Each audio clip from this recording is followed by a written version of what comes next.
Welcome back to Clean Tech Talk. This is the brief on industrial dry ice blasting. While old-school industrial cleaning relies on abrasive sand, harsh chemicals, or messy water, dry ice blasting uses compressed air and solid CO2 pellets to safely blast away contaminants.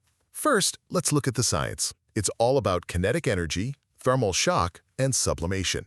Think about an ice cube shattering hot glass.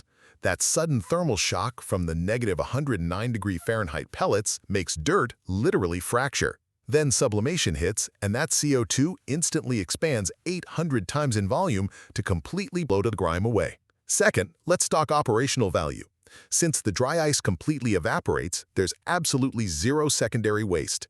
I know it sounds kind of crazy to blast sensitive electronics or CNC machines without taking them apart, but since it's totally non-abrasive and non-conductive, meaning no moisture or harsh grit, it safely slashes massive amounts of expensive downtime. Finally, picking your gear just depends on the mess. The Iolith AI30 is your portable go-to for medium-duty tasks, like in food plants, but the Iolith AI50, that's the absolute powerhouse you'd need for heavy-duty rust and thick carbon buildup. So, in short, dry ice blasting is the ultimate strategic maintenance tool, simultaneously eliminating secondary waste and costly production shutdowns. And as a special thank you to our listeners, you can now enjoy 5% off your next purchase at Iolith. Just use the promo code IOLITH2026 at checkout. That's AIOLITH 2026. Don't miss out.